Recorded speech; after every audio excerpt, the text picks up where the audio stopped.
I'm going to be answering one of the most frequently asked questions I get just from other magicians who personally message me, and it's how to make these aluminum foil balls for the cups and balls.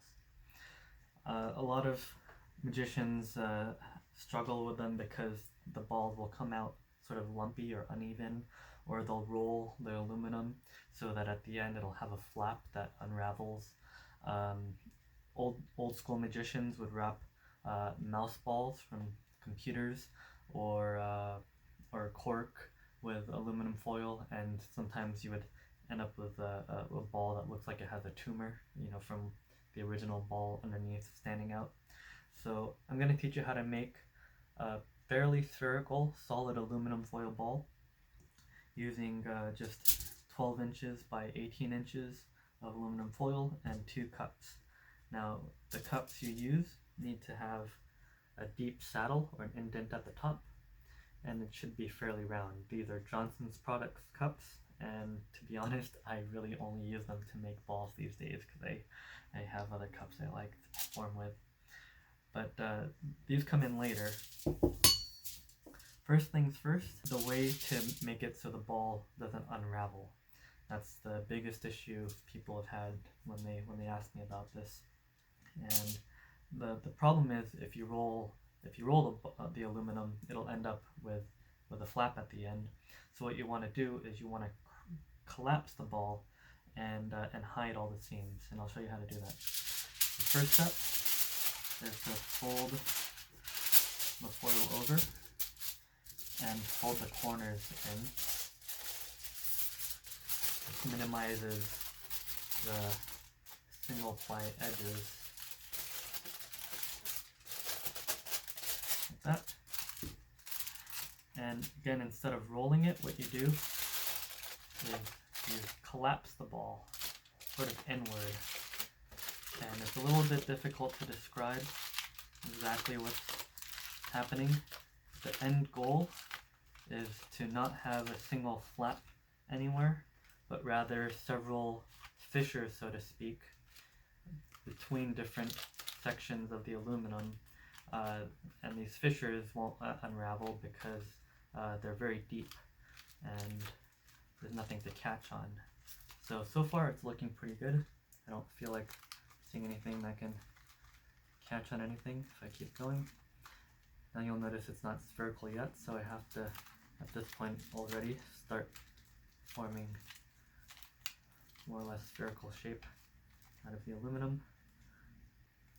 So a fissure right there is forming pretty nicely. Well, it's there. Nothing looks like it'll be a flap yet. I'm going to collapse that a little more there. Okay. Now at this point, every time I squeeze, it's easy to get this thing to compress a lot. So I have to be careful. Oh, see, there's a flap right there. I want to fold that in and kind of push that in around. Good. While again, maintaining spherical shape. Now, we're getting to the point where I have to be careful to not let it get too lumpy. If I compress any one part too much, it might not be able to compress further relative to the other parts, and it'll turn into a lump later on. So there you go. And obviously the smaller it gets, I have to squeeze harder in order to actually get it to compress. Now, for some people, if you start off with a smaller piece of aluminum, this crinkled look and larger size would actually work for them. They could stop here. But I like to have, again, that smoother appearance. So we're going to keep going. Let's see. I'd like to point out that the fissures I mentioned are visible right around there. And that's where the parts of the folded parts came together. But again, it's not a flap, so it can't catch on anything. And the ball is more sturdy and stable. So now I'm at a point where my finger strength is not really sufficient to compress this anymore. So we're going to be moving on to the cups. Going to press on the ball and then move it. Press and move. That way the ball will stay evenly compressed and fairly round.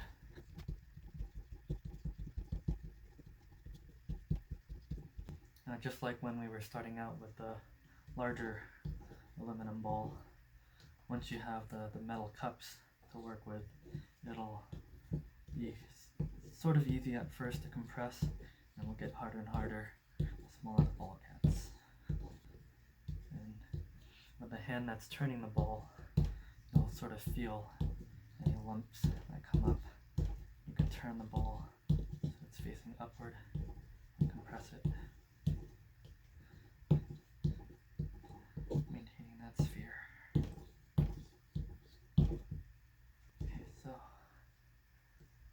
now we're at a point where even pressing isn't compressing it that much, but it's still a little bit rough, especially compared to the finished ball. So what we're going to do now is, instead of just pressing, we're going to press and roll and then move. Press and roll. Reposition.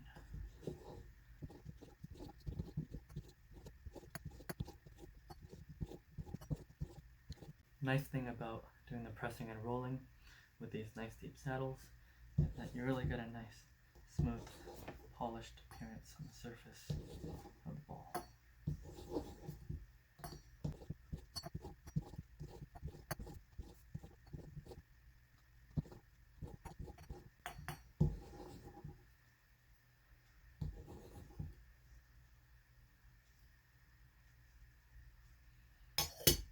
Alright, so there you have it.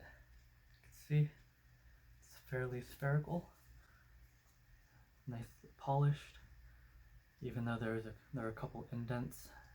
Not anything that can catch. Should be a good ball to use for the cups and balls for a long time. And thanks for watching.